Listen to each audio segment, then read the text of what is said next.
नारायणं नमस्कृत्य नरं चैव नरोत्तमं देवीं सरस्वतीं चैव ततो जयमुदीरयेत्। अर्थात भगवान नारायण नर श्रेष्ठ नर तथा सरस्वती देवी को नमस्कार करके जय स्वरूप कार्तिक इतिहास पुराण का पाठ करना चाहिए। जय श्री कृष्णा, राधे राधे। भगतजनों, आज हम कार्तिक मास महात्म्य का प्रथम अध्याय सुनेंगे।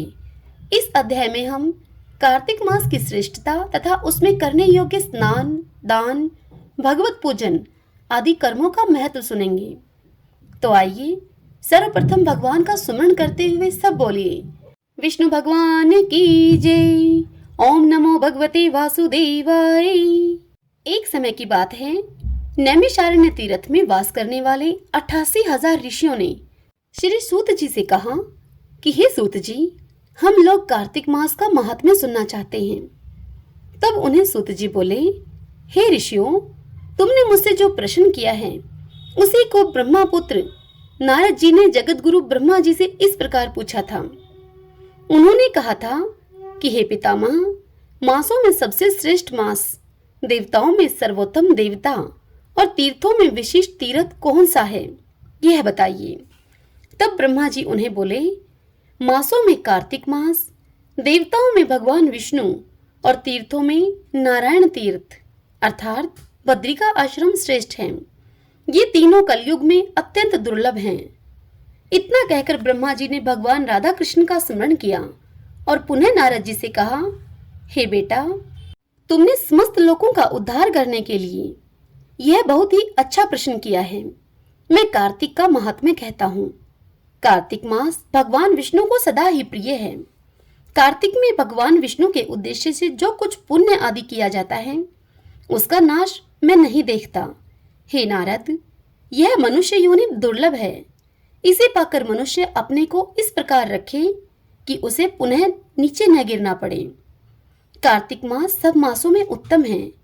यह पुण्यमय वस्तुओं में सबसे अधिक पुण्यतम और पावन पदार्थों में सबसे अधिक पावन है।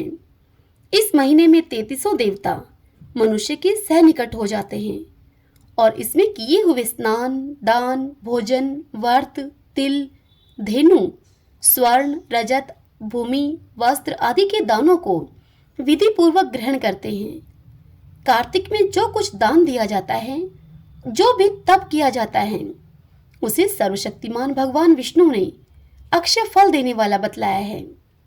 भगवान विष्णु के उद्देश्य से मनुष्य कार्तिक में जो कुछ दान देता है उसे वह मनुष्य अक्षय रूप में प्राप्त करता है। उस समय अन्नदान का महत्व अधिक है। उससे पापों का सर्वथा नाश हो जाता है। जो मनुष्य कार्तिक मास प्राप्त हुआ देखकर प्राय अन्न को सर्वथा त्याग देता है, वह अतिक्रच यज्ञ का फल प्राप्त करता है। कार्तिक मास के समान कोई अन्य मास नहीं है। सतयुग के समान कोई युग नहीं, वेदों के समान कोई शास्त्र नहीं और गंगा जी के समान दूसरा कोई तीर्थ नहीं है। इसी प्रकार अन्नदान के समान कोई दूसरा दान नहीं है। दान करने वाले पुरुषों के लिए न्यायो उपार्जित द्रव्य के दान का सुअवसर दुर्लभ है। उसका भी तीर्थ में दान दिया जाना तो और भी दुर्लभ है। हे मुनि श्रेष्ठ, पाप से डरने वाले मनुष्य को कार्तिक मास में शालिग्राम शिला का पूजन और भगवान वासुदेव का स्मरण अवश्य करना चाहिए। दान आदि करने में असमर्थ मनुष्य प्रतिदिन प्रसन्नता पूर्वक नियम से भगवान के नामों का स्मरण करें। कार्तिक में भगवान विष्णु की प्रसन्नता के लिए विष्णु का मंदिर अथवा शिव मंदिर में रात्रि को जागरण करें। शिव और विष्णु के मंदिर न हो तो किसी भी देवता के मंदिर में जागरण करें। यदि दुर्गम वन में स्थित हो या विपत्ति में पड़ा हुआ हो तो पीपल के वृक्ष की जड़ में अथवा तुलसी जी के वनों में जागरण करें।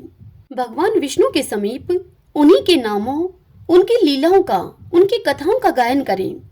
यदि आपत्ति में पड़ा हुआ मनुष्य कहीं अधिक जल न पा सके अथवा रोगी होने के कारण जल में स्नान न कर सके तो फिर भगवान के नाम से मार्जन मात्र कर ले।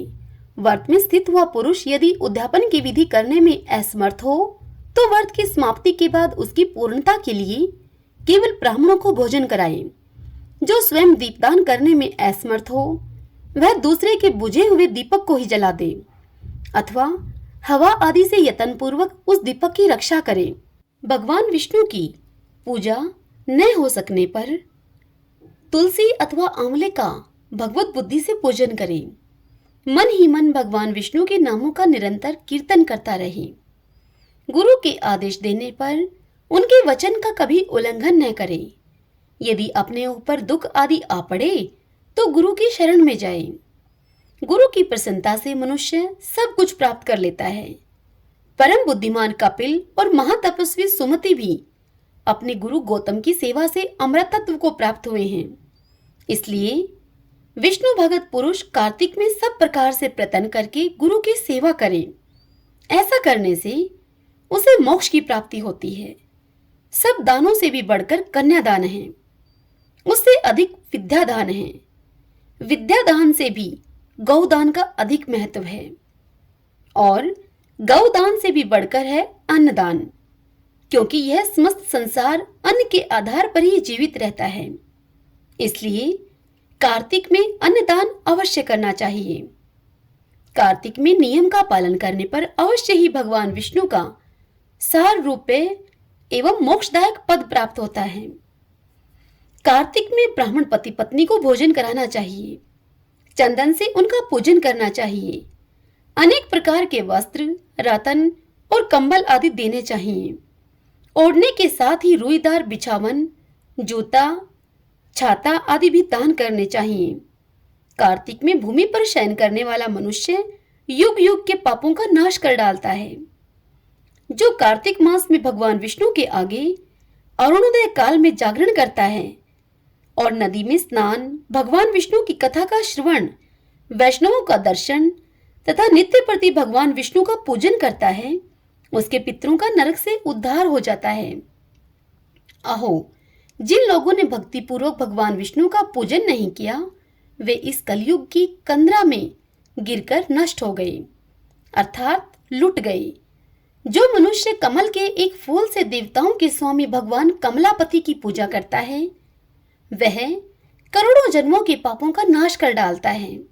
हे मुनिश्रेष्ठ, जो कार्तिक में 1,00,000 तुलसी दल चढ़ाकर भगवान विष्णु की पूजा करता है वह एक एक दल पर मुक्तादान करने का फल प्राप्त करता है। जो भगवान के श्री अंगों से उतारी हुई प्रसाद स्वरूपा तुलसी को मुख में, मस्तक पर और शरीर में धारण करता है तथा भगवान के निर्माल्यों से अपने अंगों का मार्जन करता है वह मनुष्य संपूर्ण रोगों और पापों से मुक्त हो जाता है। भगवत पूजन संबंधी प्रसाद स्वरूप शंख का जल, भगवान की भक्ति, निर्माल्य पुष्प आदि, चरणोदक, चंदन और धूप ब्रह्म हत्या का नाश करने वाले हैं। हे नारद, कार्तिक मास में प्रातःकाल स्नान करें और प्रतिदिन अपनी शक्ति के अनुसार ब्राह्मणों को अन्न का दान दें, क्योंकि सब दानों में अन्नदान ही सबसे बढ़कर है। अन्न से ही मनुष्य जन्म लेता और अन्न से ही बढ़ता है। अन्न को समस्त प्राणियों का प्राण माना गया है। अन्नदान करने वाला पुरुष संसार में सब कुछ देने वाला और संपूर्ण यज्ञों का अनुष्ठान करने वाला है। पूर्व काल में सत्यकेतु ब्राह्मण ने केवल अन्नदान से ही सब पुण्यों का फल पाकर परम दुर्लभ मोक्ष को भी प्राप्त कर लिया था। कार्तिक मास में अनेक प्रकार के दान देकर भी यदि मनुष्य भगवान का चिंतन नहीं करता तो वे दान उसे कभी पवित्र नहीं करते हैं। भगवान नाम स्मरण की महिमा का वर्णन मैं भी नहीं कर सकता हूँ। गोविंदे गोविंदे हरे मुरारे, गोविंदे गोविंदे मुकुंद कृष्ण, गोविंदे गोविंदे रथांग पाणी, गोविंदे दामोदर माधवेती। इस प्रकार प्रतिदिन कीर्तन करें। नित्य प्रति भागवत के आधे श्लोक या चौथाई श्लोक का भी कार्तिक में श्रद्धा और भक्ति के साथ अवश्य पाठ करें। जिन्होंने भागवत पुराण का श्रवण नहीं किया, पुराण पुरुष भगवान नारायण की आराधना नहीं की और ब्राह्मणों के मुख रूपी अग्नि में अन्न की आहुति नहीं दी, उन मनुष्यों का जन्म तो व्यर्थ ही गया। हे देवऋषि, जो मनुष्य कार्तिक मास में प्रतिदिन गीता का पाठ करता है उसके पुण्य फल का वर्णन करने की शक्ति तो मुझ में नहीं है। गीता के समान कोई शास्त्र न तो हुआ है और न होगा। एकमात्र गीता ही सदा सब पापों को हरने वाली और मोक्ष को देने वाली है। गीता के एक अध्याय का पाठ करने से मनुष्य घोर नरक से मुक्त हो जाते हैं। जैसे जड़ ब्राह्मण मुक्त हो गया था। 7 समुद्रों तक की पृथ्वी का दान करने से जो फल प्राप्त होता है, शालिग्राम शिला के दान करने से मनुष्य उसी फल को पा लेता है।